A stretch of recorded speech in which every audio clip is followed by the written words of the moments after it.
Hello everyone, welcome to GATE academy. आज हम लोग कास्टिंग का बहुत ही इंपॉर्टेंट टॉपिक एस्पिरेशन इफेक्ट को देखने वाले हैं, डिस्कस करने वाले हैं, जो कि बहुत ही इंपॉर्टेंट है गेट एग्जाम के पॉइंट ऑफ व्यू से।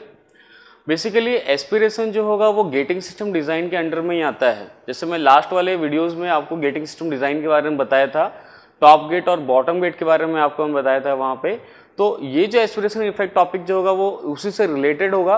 तो आप चाहें तो इसके पहले वाले वीडियोस को भी देख सकते हैं, टॉप गेट और बॉटम गेट, तो आपको अंडरस्टैंडिंग के लिए ईजी हो जाएगा ये वाला टॉपिक एस्पिरेशन इफेक्ट। तो बेसिकली यहाँ पे हम लोग समझेंगे क्या होता है एस्पिरेशन इफेक्ट, क्यों होता है एस्पिरेशन इफेक्ट, एस्पिरेशन इफेक्ट होना चाहिए कास्टिंग के लिए या फिर नहीं होना चाहिए। दैट मीन्स अगर आपको एक गुड क्वालिटी प्रोडक्ट बनाना है, गुड क्वालिटी अगर कास्टिंग आपको बनाना है, तो एस्पिरेशन वहाँ पे होना चाहिए या फिर नहीं होना चाहिए। अगर नहीं होना चाहिए तो उसको कैसे अवॉइड कर सकते हैं एस्पिरेशंस को, यानी इन सभी चीज़ों को हम लोग यहाँ पे डिस्कस करने वाले हैं। बहुत ही बेस्ट कॉन्सेप्ट्स को यहाँ पे डिस्कस करने वाले हैं और साथ में प्रीवियस गेट एग्जाम में आए हुए एस्पिरेशन इफेक्ट के प्रॉब्लम्स को भी यहाँ पे डिस्कस करेंगे। तो हम लोग क्या करेंगे, एक प्रीवियस एग्जाम के प्रॉब्लम्स को लेंगे एस्पिरेशन इफेक्ट का, और उस प्रॉब्लम को जो हम पढ़ने वाले हैं कास्टिंग या डिस्कस जो करने वाले हैं उन कंसेप्ट्स को उस प्रॉब्लम पे अप्लाई करना सीखेंगे। How to apply those aspiration effect concepts in that problem. तो बहुत ही सिंपल वे में उसको अप्लाई करेंगे, बहुत ही सिंपल वे में वहां पे उसको डिस्कस करेंगे। So let's discuss one problem from GATE 2007। The problem is a 200 mm long down sprue has an area of cross section of 650 mm square where the pouring basin meets the down screw, that is at the beginning of the down screw. A constant head of molten metal is maintained by the pouring basin. The molten metal flow rate is 6.5 into 10 raised to 5 mm cube per second. Considering the end of the down screw to be open to atmosphere and acceleration due to gravity of 10 raised to 4 mm per second square, the area of the down screw in mm square at its end, avoiding aspiration effect, should be. Figure is also given and we have 4 options also given. तो ये जो problem है gate 2007 में आया हुआ problem है यहाँ पे, जो कि एस्पिरेशन इफेक्ट से है। यहाँ पे साफ साफ बोल रहा है avoiding aspiration effect, the area of screw at its and should be. यानी यहाँ पे आप देखोगे आपको पोरिंग बेसिन बना के दिया हुआ है, साथ में ये स्क्रू बना के दिया हुआ है और ये टॉप गेट जैसा एक्ट कर रहा है यहाँ पे, बिकॉज आपका जो गेट है वो इस कैविटी के ऊपर की तरफ है, दैट इज टॉप गेट जैसा एक्ट कर रहा है यहाँ पे। तो यहाँ पे आप देखोगे यहाँ से स्क्रू स्टार्ट हुआ है और यहाँ पे आके स्क्रू एंड हो गया है। सो this is the point of starting of screw, this is the point of ending of screw. जहाँ से स्क्रू स्टार्ट हो रहा है यानी पोरिंग बेसिन के जस्ट बाद स्क्रू स्टार्ट होता है, वहाँ का एरिया दिया हुआ 650 mm स्क्वायर दिया हुआ है, लेकिन आपसे पूछ रहा है what is the area at this point, यानी जहाँ पे स्क्रू एंड हो रहा है वहाँ पे एरिया कितना होना चाहिए, वही आपसे पूछा हुआ है। 4 ऑप्शंस भी यहाँ पे दिए हुए हैं और उस स्क्रू का डाउन स्क्रू का हाइट भी दिया हुआ है 200 mm, उसका हाइट भी यहाँ पे दिया हुआ है। बट यहाँ पे ये वाला हाइट आपको नहीं दिया हुआ है, जो कि हम लोग यहाँ पे लेते हैं height of liquid in the pouring basin. H1 जो है वो आपको नहीं दिया हुआ है। तो अगर आप HT अगर फाइंड आउट करेंगे, सो जनरली मैं HT जो लेता हूँ वो इस टाइप से लेता हूँ यहाँ पे कि टोटल सरफेस जो यहाँ पे जो फ्री सरफेस ऑफ लिक्विड है वहाँ से लेके गेट तक का टोटल हाइट जो जनरली मैं उसको HT यहाँ पे बोलता हूँ। So this height is generally, this height is HT। तो ये वाला हाइट यहाँ से लेके यहाँ तक ये वाला हाइट HT होगा। सो HT जनरली हम लोग यूज़ करते हैं। आप लास्ट वाले वीडियोस में भी देख सकते हो, हमने टॉप गेट और बॉटम गेट को डिस्कस किया था, वहाँ पे HT को हम लोग यहाँ पे यूज़ कर रहे थे। तो HT जो हो जाएगा ये 200 प्लस H1 से ऐड होके आ जाएगा, HT यहाँ पे आ जाएगा। तो H1 नहीं दिया है, बाद में देखेंगे अगर जरूरत पड़ेगा तो उसको फाइंड आउट करेंगे, अदरवाइज नहीं पड़ेगा तो नहीं भी फाइंड आउट करेंगे यहाँ पे। तो बेसिकली प्रॉब्लम जो है वो एस्पिरेशन इफेक्ट का है और एस्पिरेशन को अवॉइड करते हुए आपको इस वाले पॉइंट का, दैट मीन्स जो डाउन स्क्रू है उसका जो एंड है उसका आपको एरिया यहाँ पे फाइंड आउट करना पड़ेगा। सिंपल सा प्रॉब्लम है। तो स्टार्ट करते हैं एस्पिरेशन इफेक्ट क्या होता है। Basically aspiration effect, aspiration effect, aspiration effect क्या होगा उसको यहाँ पे डिस्कस करेंगे। तो सबसे पहले हम लोग क्या करेंगे, देखेंगे एस्पिरेशन इफेक्ट क्यों होता है, वो वाला एक केस देखेंगे, किस कंडीशन में एस्पिरेशन इफेक्ट होता है। उसके बाद हम लोग ये डिस्कस करेंगे उसको अवॉइड करने के लिए क्या कंडीशन होना चाहिए, वो देखेंगे।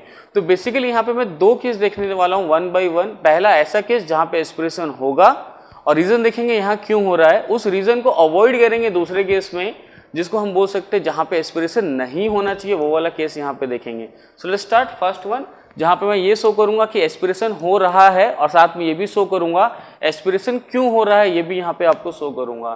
तो यहाँ पे स्टार्ट करते हैं, एक डायग्राम यहाँ पे बना लेता हूँ मैं इस टाइप का। अगर मान लो मैंने ये पोरिंग बेसिन बना लिया है और यहाँ से एक स्क्रू बना लिया, जो कि स्क्रू जो है ना स्ट्रेट स्क्रू है, राइट। यहाँ पे स्ट्रेट स्प्रू यानी कांस्टेंट डाया स्प्रू जिसको बोल सकता हूँ यहाँ पे, और कांस्टेंट एरिया और कांस्टेंट डाया स्प्रू, यानी ये जो स्प्रू बनाया हूँ डाउन स्प्रू, इसका डाया जो है कांस्टेंट है। इस वाले पॉइंट पे स्टार्टिंग और ending through out the constant है, यहाँ पे स्ट्रेट आ रहा है। यहाँ पे इस तरफ मैंने यहाँ पे कैविटी बना लिया है, यहाँ पे मोल्ड कैविटी बना लिया जिसमें लिक्विड आप फिल करने वाले हो। और यहाँ पे पोरिंग बेसिन में suppose this is the right level of liquid that is the free surface यहाँ पे है, और ये लिक्विड जो होगा इस स्प्रू के थ्रू होते हुए यहाँ से निकलेगा और आएगा इस कैविटी के अंदर आएगा, इस कैविटी को फिल करने वाला। इस टाइप से यहाँ पे बात करेंगे। तो यहाँ पे आप देख सकते हो ये वाला जो पॉइंट होगा जो सबसे टॉप लेवल पे है, पॉइंट नंबर 1 जो कि फ्री सरफेस पे पॉइंट दिया हुआ है, और ये वाला पॉइंट जो है पॉइंट नंबर 2। जैसे मैंने लास्ट वीडियो में यहाँ पे पॉइंट नंबर 2 नोटेशन वही रख रहा हूँ, पॉइंट 1 और पॉइंट 2, फ्री सरफेस पे लिक्विड पॉइंट नंबर 1, और जो एग्जिट है गेट से, because here we have gate, point number 2 basically gate है यहाँ पे, तो गेट से जो एग्जिट होगा वो पॉइंट नंबर 2 हो जाएगा। और इस वाले पॉइंट को मैं यहाँ पे ले रहा हूँ, पॉइंट नंबर 3 ले रहा हूँ यहाँ पे। तो पॉइंट नंबर 3 आपके पास वो वाला पॉइंट है जहाँ पे पोरिंग बेसिन एंड हो रहा है और वहाँ से स्प्रू जो है आपका स्टार्ट हो रहा है, because this one is sprue and this one is known as basin और पोरिंग बेसिन। तो ये बेसिन या फिर पोरिंग बेसिन हो जाएगा। ये वाला हाइट यहाँ पे h1 ले रहे हैं यहाँ पे, this height will be h1, और टोटल हाइट जो होगा ये वाला हाइट को यहाँ पे ले रहे हैं, ht is the value of total height. तो यहाँ पे टोटल हाइट को हम लोग यहाँ पे ले रहे हैं। अब स्टार्ट करते हैं यहाँ पे कि एस्पिरेशन क्यों हो रहा है, और या फिर हो रहा है या फिर नहीं हो रहा है इस केस में, वो भी यहाँ पे डिस्कस करेंगे। तो सबसे पहले अगर मैं बात करूँ कि V2 कितना था, तो हमने V2 को ऑलरेडी डिराइव किया हुआ लास्ट वाले वीडियो में। बर्नौली इक्वेशन आप पॉइंट नंबर 1 और पॉइंट नंबर 2 के बीच में बर्नौली इक्वेशन लगाओगे तो वैसे कंडीशन में आपको पता चल जाएगा V2 that is velocity of liquid from the gate that is equal to √2gHT, ये यहाँ पे आपको मिल गया था। और ये वेलोसिटी एक कांस्टेंट वेलोसिटी हो जाए तो थ्रू आउट कांस्टेंट रहता है, उसी कांस्टेंट वेलोसिटी से ये कैविटी आपका फिल हो जाता है, ऐसा यहाँ पे मैं बोल पाऊंगा। यहाँ पे देखेंगे नेक्स्ट, अगर मैं पॉइंट नंबर 3 के बारे में देखता हूँ, पॉइंट नंबर 3 कैसा है उसके बारे में देखेंगे। तो पॉइंट नंबर 3 ऐसा है जहाँ पे बेसिन एंड हो रहा है, स्क्रू वहाँ से स्टार्ट हो रहा है। तो अप्लाई करते हैं बर्नौली इक्वेशन, यहाँ पे अप्लाई करना चाहूँगा पॉइंट नंबर 2 और पॉइंट नंबर 3 पे अप्लाई करते हैं। तो already we are knowing about point number 1। Point number 1 पे प्रेशर जो होगा वो एटमॉस्फेरिक प्रेशर होगा, जो गेज प्रेशर के टर्म्स में कितना हो जाएगा 0। पॉइंट नंबर 1 का वेलोसिटी जो है वो कितना होगा 0 होगा। ऑलरेडी मैंने इनको लास्ट वाले वीडियो में टॉप गेट और बॉटम गेट में आपको डिस्कस किया आपके साथ, वहीं से इसको लिख रहा हूँ यहाँ पे। अब आगे देखेंगे पॉइंट नंबर 2। तो पॉइंट नंबर 2 पे आप देखोगे ओपन टू एटमॉस्फेयर है, तो वहाँ से जो लिक्विड बाहर आएगा उसका प्रेशर जो हो जाएगा, वो जो प्रेशर को एक्सपीरियंस करेगा वो भी एटमॉस्फेरिक प्रेशर को क्या करेगा, एक्सपीरियंस करेगा, जो गेज प्रेशर के टर्म्स में कितना हो जाएगा यहाँ पे 0 हो जाएगा। और यहाँ पे क्या कर रहे हैं हम लोग, एस्पिरेशन इफेक्ट यहाँ पे देख रहे हैं या फिर गेटिंग सिस्टम डिजाइन देख रहे हैं। तो बर्नौली इक्वेशन और कंटिन्यूटी इक्वेशन दोनों यहाँ पे वैलिड होगा, ये एज्यूम करके हम लोग यहाँ पे चल रहे हैं। तो आप यहाँ पे देख पाओगे कि एरिया एट पॉइंट नंबर 2 और एरिया एट पॉइंट नंबर 3 ये दोनों यहाँ पे सेम होगा, बिकॉज मैंने कांस्टेंट डाया स्प्रू लिया है, तो दोनों ही पॉइंट का एरिया क्या होने वाला है, सेम होने वाला है। अगर मैं कंटिन्यूटी इक्वेशन को अगर यूज करता हूँ, फ्लूइड मैकेनिक्स में आप पढ़े हो कंटिन्यूटी इक्वेशन, उसको अगर यूज करूंगा तो वहां से आप ऐसा बोल पाओगे A2V2 इज इक्वल्स टू आप बोल पाओगे A3V3, आप यहाँ पे ऐसा बोल पाओगे। और आपका एरिया दोनों कैसा है बताना, सेम है, तो वैसे कंडीशन आप बोल पाओगे velocity at point number 2 is equal to velocity at point number 3। तो दोनों पॉइंट पे जो वेलोसिटी आने वाला है वो भी कैसा आने वाला है, ये सेम। तो ये तो हम लोग क्या ले लिए हैं, एज्यूम कर लिए हैं कि आपका स्क्रू जो है वो कांस्टेंट डाया स्क्रू है, और उस एजम्पशन के बेसिस पे दोनों पॉइंट का वेलोसिटी वो भी कैसा दे रहा है, यहाँ पे सेम आ रहा है। बर्नौली इक्वेशन अप्लाई करते हैं बिटवीन पॉइंट नंबर 2 एंड 3 में अप्लाई करेंगे।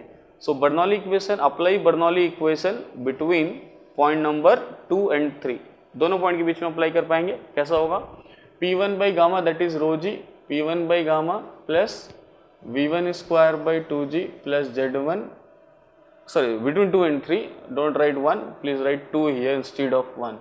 तो यहाँ पे 2 और 3 के बीच में लगा रहे हैं, that is P3 by gamma plus V3 square by 2G plus Z3, यहाँ पे ऐसा लगा दिए। अब यहाँ पे आप देख पाओगे कि आपके पास जो P2 का वैल्यू है वो कितना हो गया है, यहाँ पे बताना 0 हो गया है। उसके अलावा यहाँ पे कोई दूसरी वैल्यूज को आप 0 यहाँ पे नहीं लिख पाओगे, सिर्फ यहाँ पे आप P2 को 0 लिख पा रहे हो। बट यहाँ पे V2 और V3 दोनों इक्वल है, तो ये दोनों टर्म्स कैंसिल हो जाएंगे, V2 स्क्वायर बाई 2G और V3 स्क्वायर बाई 2G ये दोनों कैंसिल हो जाएगा, because V2 is equal to V3। आपके पास बाकी के टर्म्स बच गए हैं यहाँ पे, तो इस टाइप से ले लेता हूँ मैं। तो ये जो आपका आ जाएगा right Z2 minus Z3 is equal to यहाँ पे लिख पाऊंगा P3 by gamma, gamma means rho into g. अब यहाँ पे देखोगे Z2 माइनस Z3, तो Z2 जो है वो लोअर लेवल पे है और आपका Z3 जो है वो कैसा यहाँ पे होता है ना हायर लेवल पे है। तो डेफिनेटली अगर मेरे को लिखना होता है Z3 माइनस Z2 तो वैसे कंडीशन में लिख सकता था कि ये पॉजिटिव वैल्यू आएगा, लेकिन उसका रिवर्स लिखा हुआ है Z2 minus Z3, that means it's a negative value. तो ये वाला वैल्यू आ जाएगा दैट इज, तो ये वैल्यू यहाँ से आपके पास है HT minus H1, this value from here to here, that is height of down sprue HT minus H1 यहाँ पे आ जाएगा। तो ये आप लिख पाओगे negative of HT minus H1 that is equal to P3 by gamma, और यहाँ से आप P3 का वैल्यू लिख सकते हो minus of gamma times of HT minus H1 आप यहाँ पे लिख पाओगे। Now just look at here, gamma जो होता है लिक्विड का प्रॉपर्टी होता है जो कि पॉजिटिव होता है, HT की वैल्यू जो है कांस्टेंट है यहाँ पे, और H1 जो है वो भी यहाँ पे कांस्टेंट है, तो दोनों भी कांस्टेंट हो जाएगा यहाँ पे, ये भी एक प्रॉपर्टी कांस्टेंट है। लेकिन आप यहाँ पे एक चीज़ और देख पाओगे, टोटल हाइट H2 जो होगा वो हमेशा H1 से ज़्यादा होगा। इसका मतलब ये वाला जो ब्रैकेट में टर्म लिखा हुआ वो हमेशा पॉजिटिव होगा, गामा भी प्रॉपर्टी है पॉजिटिव है, तो पॉजिटिव पॉजिटिव निगेटिव ओवरऑल जो बन के आएगा P3 का वैल्यू जो ओवरऑल बन के आएगा it's a negative value only, यानी निगेटिव वैल्यू आ रहा है, यानी प्रेशर एट पॉइंट नंबर 3 जो है निगेटिव है। निगेटिव का मतलब ऐसा बोल सकता हूँ, और it is also known as negative pressure, negative gauge pressure, that means it's a vacuum pressure, it's a vacuum pressure और lower than atmosphere, vacuum pressure और लोअर देन एटमॉस्फेयर इस टाइप से यहाँ पे बोल पाएंगे। तो आप यहाँ पे देख सकते हो कि पॉइंट नंबर 1, 2 और 3 तीनों का अगर मैं यहाँ पे देखूँ तो पॉइंट नंबर 1 का प्रेशर जो एटमॉस्फेरिक है, पॉइंट नंबर 2 का प्रेशर भी एटमॉस्फेरिक है, लेकिन पॉइंट नंबर 3 का जो प्रेशर है वो वैक्यूम प्रेशर हो रहा है, that is lower than atmosphere. ऐसे भी इसको लिख सकता हूँ that pressure at point number 3, that pressure at point number 3 is lower than atmospheric pressure, lower than atmospheric because it is a negative pressure.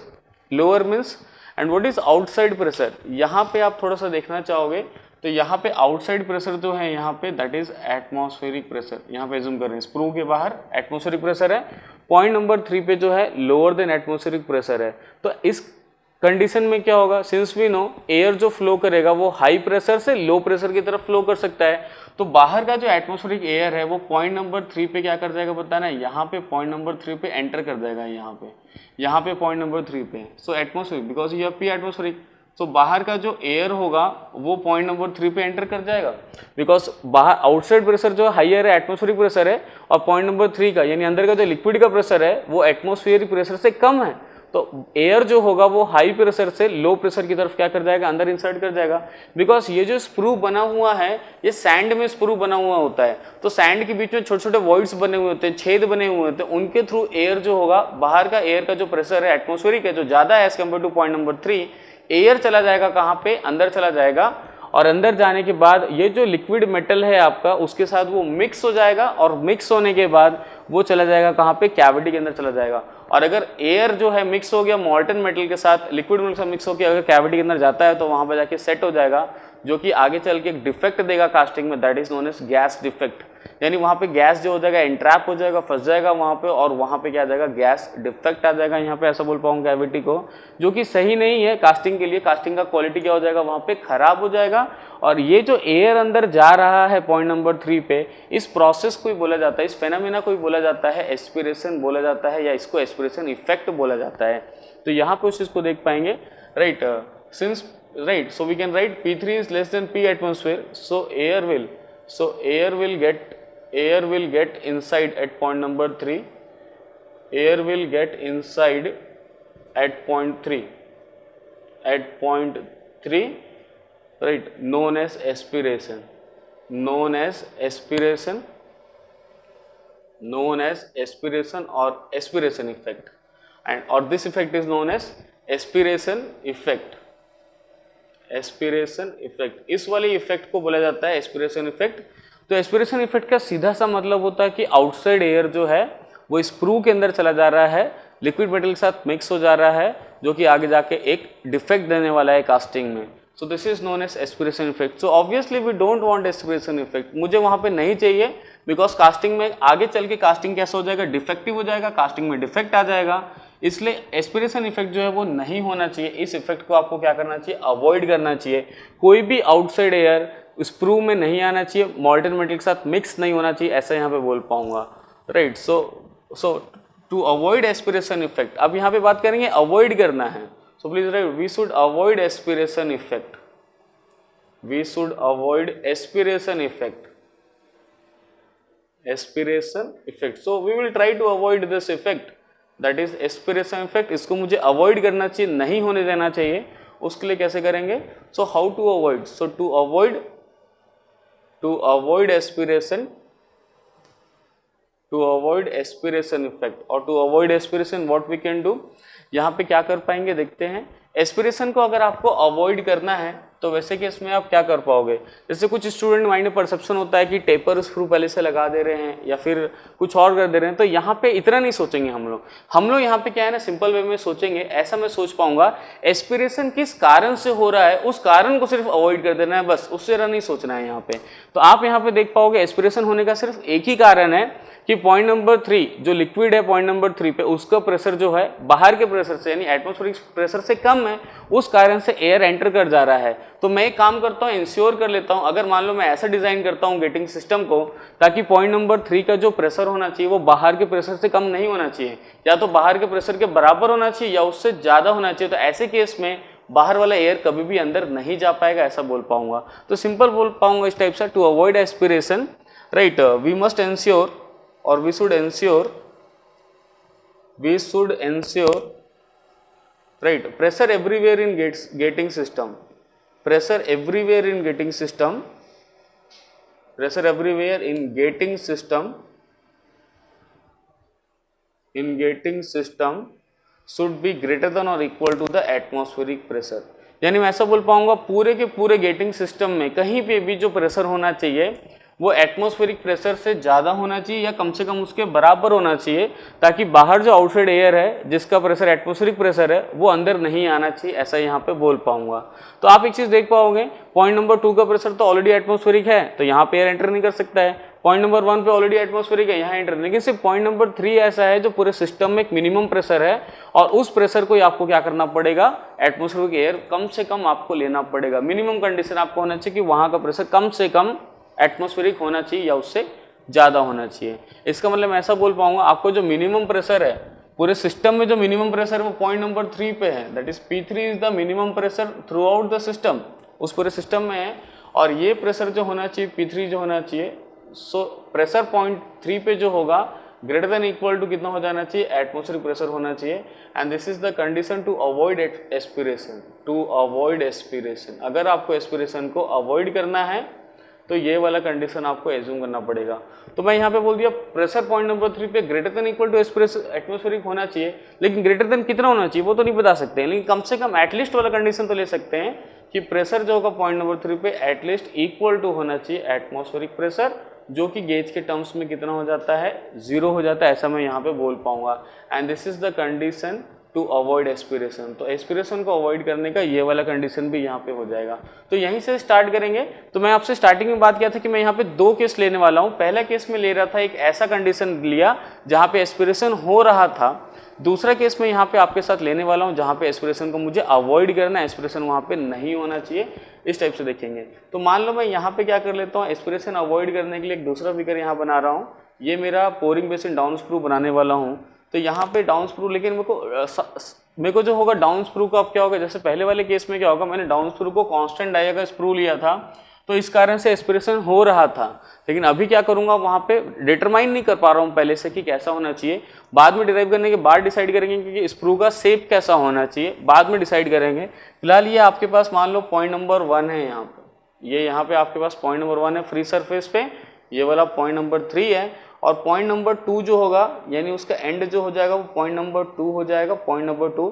और इसका शेप कैसे आने वाला वी डोंट नो, शेप का पता नहीं, बाद में डिस्कस करेंगे शेप कैसा होने वाला है। तो यहाँ पे इस टाइप से है। अब आगे देखते हैं, यहाँ पे आप देख पाओगे आपका जो प्रेशर है पॉइंट नंबर 3 पे वो भी 0 हो गया है, यानी आपका यहाँ पे P1 का वैल्यू, P2 का वैल्यू और P3 का वैल्यू तीनों P एटमॉस्फेरिक हो गया है, गेज के टर्म्स में तीनों कितना हो गया, यहाँ पे 0 हो गया है। लास्ट वाले केस में आप ऐसा देख पाओगे जहाँ पे एस्पिरेशन हो रहा था, तो आप ऐसा देख पाओगे जब दोनों का एरिया अगर सेम है तो वैसे कंडीशन में एस्पिरेशन हो रहा था और दोनों का प्रेशर में डिफरेंस था, बट अब क्या हो जाएगा, दोनों का प्रेशर अब सेम हो गया है तो दोनों के एरिया में डिफरेंस होने वाला है, यानी कहीं ना कहीं 0.3 का एरिया और 0.2 का एरिया अब इक्वल नहीं होगा इस वाले केस में। तो ऐसा बोल पाऊंगा that A2 is not equal to A3, ये तो नहीं होने वाला बिकॉज दोनों पॉइंट का प्रेशर क्या हो चुका है वहाँ पे सेम हो गया है। अप्लाई करेंगे यहाँ पे बर्नौली इक्वेशन, यहाँ पे अप्लाई करते हैं और देखते हैं कैसा रिलेशन होना चाहिए यहाँ पे। सो अप्लाई बर्नौली इक्वेशन यहाँ पे अप्लाई करेंगे between point number 2 and 3, that is P2 by gamma plus V2 square by 2G plus Z2 is equal to P3 by gamma plus V3 square by 2G plus Z3। कोई भी losses नहीं ले रहे, neglecting all the types of losses, loss को छोड़ दे रहे हैं यहाँ पे बर्नौली इक्वेशन टाइम पे। अब यहाँ पे आप देख पाओगे तो आपका P2 का वैल्यू जो है वो आपने ऑलरेडी 0 लिया हुआ है, P3 भी आपने यहाँ पे एस्पिरेशन को अवॉइड करने के लिए 0 ले लिया है यहाँ पे। अब V1 V2 जो है दोनों इक्वल नहीं है, दे आर अनइक्वल, दोनों कैसा है यहाँ पे होता है ना, अनइक्वल है यहाँ पे। तो यहाँ पे लगा लेते हैं V2 स्क्वायर बाई 2G है, और आप यहाँ से देख पाओगे कि V2 स्क्वायर बाई 2G जो है उसका वैल्यू जो है V2 का वैल्यू यहाँ पे आपको दिया हुआ है, जरूरत पड़ेगा वहाँ पे यूज कर लेंगे यहाँ पे। साथ में एक चीज़ और है, कंटिन्यूटी इक्वेशन आप चाहो तो यहाँ पे लगा भी सकते थे कंटिन्यूटी इक्वेशन, जो कि ऐसा हो जाएगा यहाँ पे A2 V2 is equal to हो जाएगा आपके पास A3 V3, यहाँ पे हो जाएगा कंटिन्यूटी इक्वेशन। तो यहाँ से आप चाहो तो इस टाइप से लगा सकते थे, जहाँ पे भी आपको V3 यूज करना है इंस्टेड ऑफ V3 आप ऐसा यूज कर सकते हो V3 के बदले, that A2 by A3 multiplied by V2। आप V3 की जगह पे ये वाला वैल्यू यहाँ पे यूज कर पाओगे। तो कैसा हो जाएगा V2 square by 2G, so write only V2 square by 2G, V2 square by 2G plus Z2 and this value is equal to V3 square by 2G, substitute this value of V3, इसको substitute करते हैं यहाँ पे।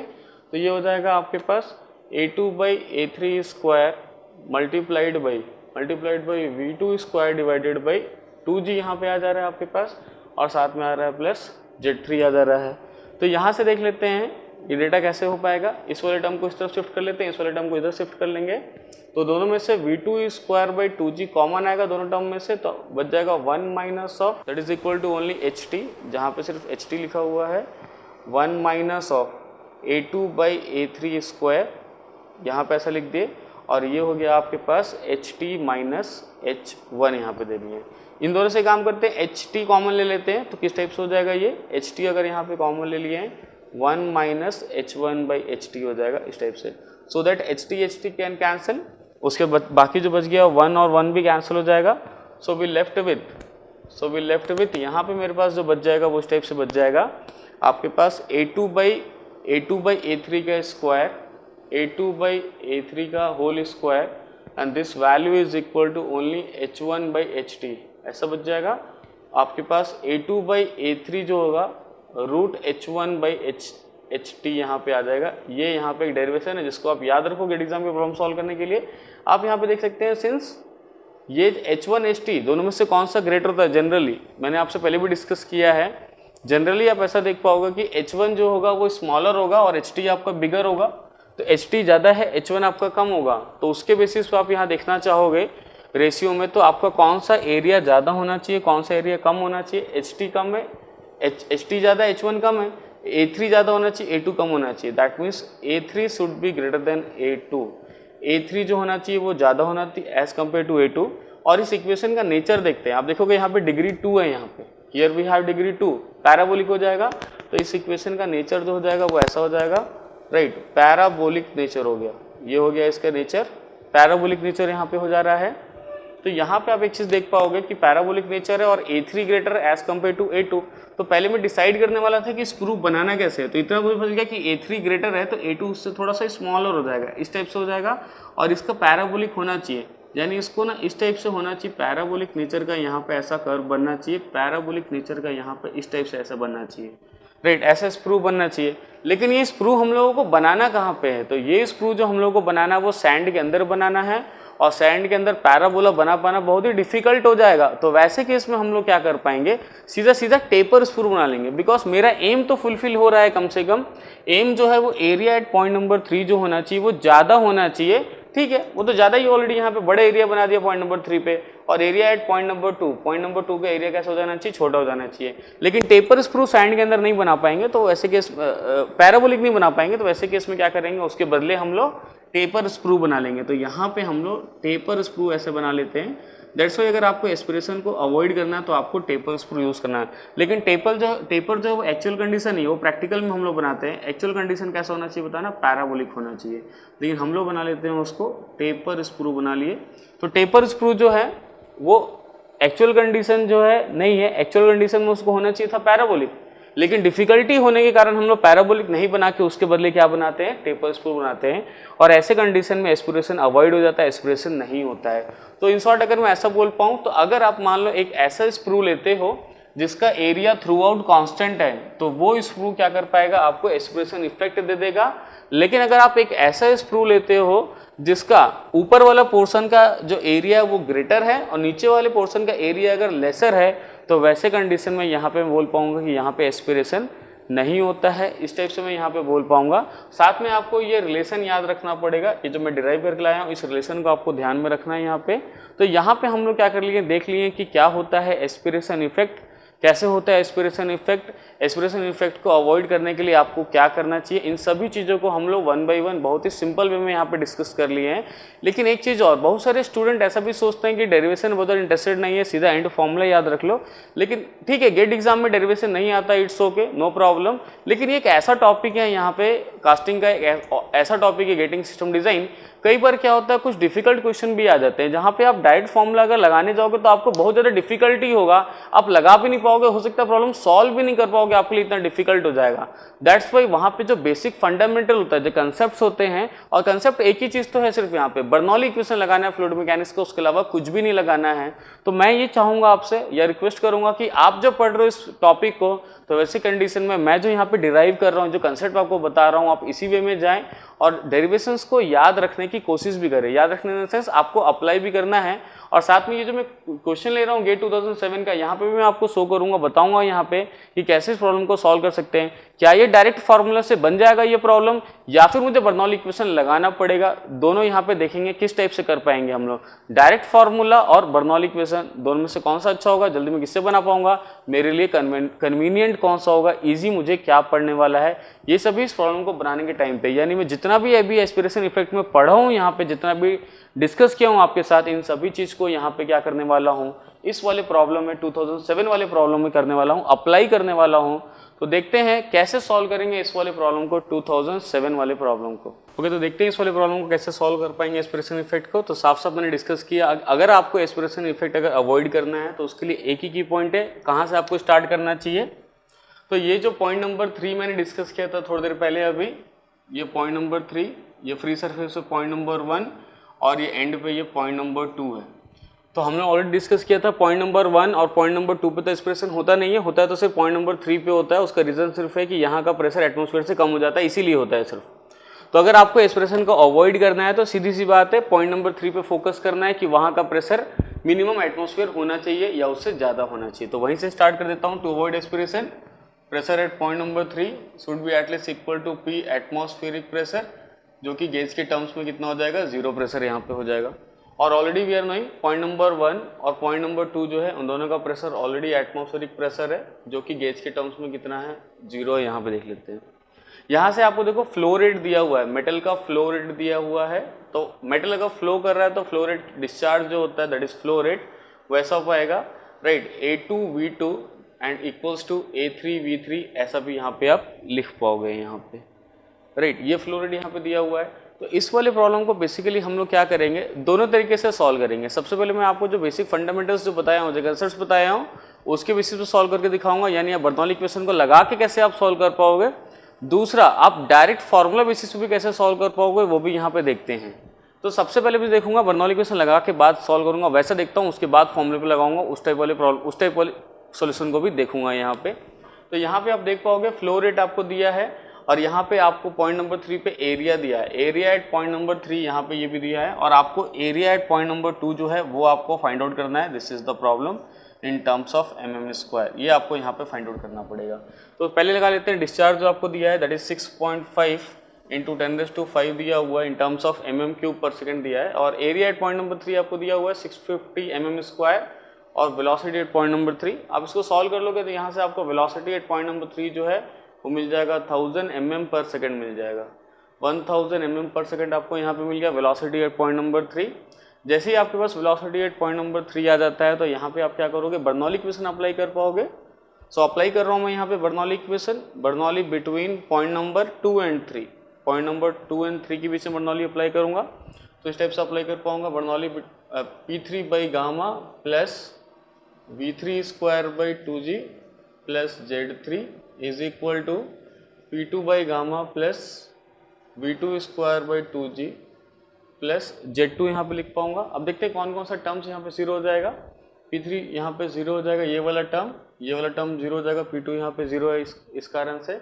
यहाँ पे Z3 minus Z2 का value आपके पास कहीं ना कहीं यहाँ पे होगा, तो आप यहाँ पे देख सकते हो Z3 माइनस Z2 यानी हाइट का जो डिफरेंस है 0.3 और 0.2 का, Z3 माइनस Z2 हाइट का डिफरेंस आपको 200 mm दिया हुआ है, that is equal to Z3 minus Z2 का वैल्यू आपको दिया हुआ है 200 mm दिया हुआ है, उसको यहाँ पे सब्स्टिट्यूट कर लेंगे।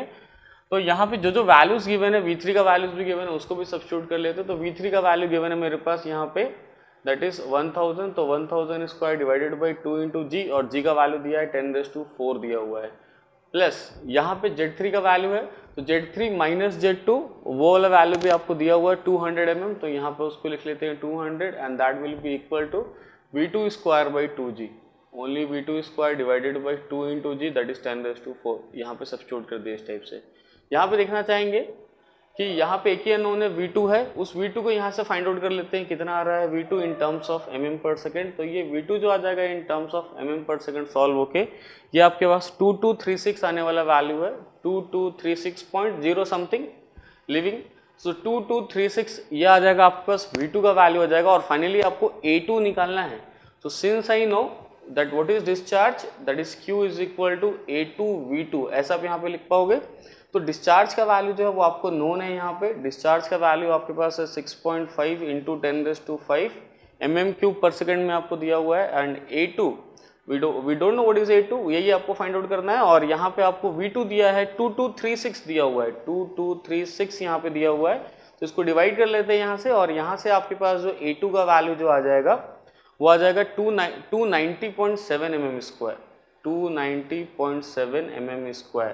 तो ये आपके पास आ गया है A2 का वैल्यू आ गया है, that is area at point number 2। जो आपको फाइंड आउट करना था इस वाले प्रॉब्लम में, आपको फाइंड आउट करना था what is area at this point, that is area of the down screw at its and. इस वाले पॉइंट पे कितना आना चाहिए था एरिया, वो आ गया है 290.7 mm² आ गया। लेकिन ये जो मैं भी फाइंड आउट किया हूँ बेसिकली बर्नौली इक्वेशन को लगा के फाइंड आउट किया हूँ, लेकिन मैं जो डिराइव करके रखा था फॉर्मूला उसके बेसिस पे भी नहीं किया हूँ। तो मैं इसी का नेक्स्ट वाला मेथड भी देखता हूँ, हार्डली 1 मिनट लगेगा इसको सॉल्व करने में। नेक्स्ट वाले सेकंड टाइप से सॉल्व करूँगा जहाँ पे डिराइव किया हुआ फॉर्मूला जो थोड़ी देर पहले डिराइव किया तो उसको यहाँ पे यूज़ करना चाहूँगा, तो कैसे हो पाएगा। तो यहाँ पे सेकंड वाला मेथड भी देखते हैं, यहाँ पे सेकंड वाला मेथड कैसा हो पाएगा उसको यहाँ पे देखेंगे। सेकंड मेथड यहाँ पे सेकंड मेथड देखेंगे इस वाली प्रॉब्लम को सॉल्व करने का। तो सेकंड मेथड के लिए आपको यहाँ तक तो कम से कम सॉल्व करना ही पड़ेगा। मान लो अगर आप ऐसा नहीं करते हो, यहाँ तक तो मिनिमम आपको सॉल्व करना ही पड़ेगा, यानी V3 आपको सबसे पहले निकालना ही पड़ेगा, चाहे आप फर्स्ट वाला मेथड यूज़ कर रहे हो चाहे आप सेकंड वाला मेथड यूज़ कर रहे हो। मान लो मैंने V3 निकाल लिया, that is equal to 1000 mm/s। उसके बाद मैं क्या कर सकता हूँ, बर्नौली लगाऊंगा बिटवीन पॉइंट नंबर 1 एंड 3 यहाँ पे लगाऊंगा, तो वहाँ पे भी लगाना पड़ेगा।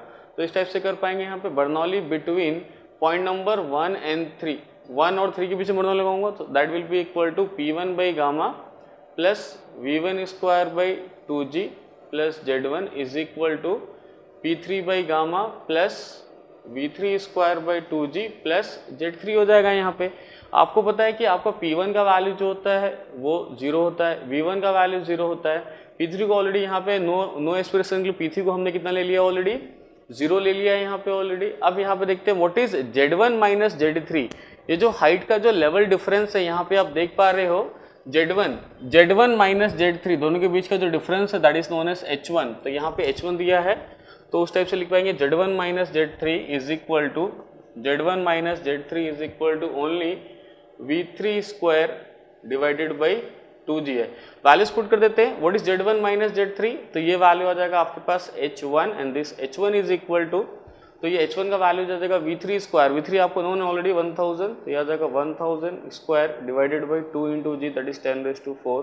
तो यहाँ से सॉल्व करने के बाद आपके पास जो H1 का वैल्यू जो आ जाएगा, H1 का वैल्यू जो आ जाएगा वो आ जाएगा आपके पास राइट 50 mm आ गया H1 का वैल्यू, और जो फॉर्मूला हम डिराइव करके रखे थे since we have derived the formula, जो आप फॉर्मूला डिराइव करके रखते हैं वो डिराइव करके रखते हैं यहाँ पे, that A2/A3 is under root H1/HT, H1/HT। तो यहाँ पे आप HT देख सकते हो, what is total height HT। तो यहाँ पे आप HT देखना चाहोगे, टोटल हाइट यानी फ्री सरफेस, लिक्विड का जो फ्री सरफेस है, टॉप सरफेस है लिक्विड का, वहां से लेके गेट तक अगर आप टोटल हाइट देखोगे तो ये 200 प्लस 50, टोटल 250 बन जाएगा। HT का वैल्यू, H1 का वैल्यू कितना 50 है यहाँ पे। आप यहाँ पे अप्लाई कर सकते हो, तो इस टाइप से आ जाएगा आपके पास, राइट, इस टाइप से आ जाएगा, that is A2 divided by A3 आपके पास कितना है, A3 650 आपको दिया mm², यहाँ पे पुट कर देता हूँ, that is equal to under root H1 का वैल्यू 50 और HT का वैल्यू यहाँ पे 250 है। इस इक्वेशन को सॉल्व करो, एक ही अननोन है यहाँ पे, तो यहाँ से A2 आ जाएगा, यहाँ से आपके पास 290.7 mm², 290.7, तो इस वाले से भी आ गया आपके पास 290.7 mm²। आप देख सकते हो कि मैं दोनों तरीके से बना रहा हूँ, इस वाले वे से बना रहा हूँ या फिर उस वाले वे से बना रहा हूँ, बट बेसिकली मैं यहाँ पे ऐसा बोल पाऊंगा या फिर आप यहाँ पे देख पाओगे। मैं थोड़ी देर पहले भी आपसे यही बात कर रहा था कि कहीं ना कहीं आपको बर्नौली इक्वेशन लगाना सीखना ही पड़ेगा, और आपको सीखना भी चाहिए। वैसे भी फ्लूइड मैकेनिक्स वाला सब्जेक्ट भी आप पढ़ोगे तो वहाँ पे फ्लूइड डायनामिक्स में बहुत सारे प्रॉब्लम्स ऐसे रहते हैं जहाँ पे आपको सीधा सीधा बर्नौली इक्वेशन लगाना ही पड़ता है। It's better try to understand कि आपको लगाना ही है बर्नौली इक्वेशन और आपको समझना ही है। तो इस टाइप में मैं आपको बताया हूँ, तो आप या तो ऐसे बना लेंगे प्रॉब्लम को, या तो इस टाइप का बना लेंगे। तो ये जो प्रॉब्लम मैं यहाँ पे सॉल्व कर रहा हूँ उसका जो करेक्ट आंसर आ जाएगा यहाँ पे, वो ऑप्शन सी जो है 290.7 जो है mm², ये ऑप्शन सी यहाँ पे करेक्ट आ जाएगा।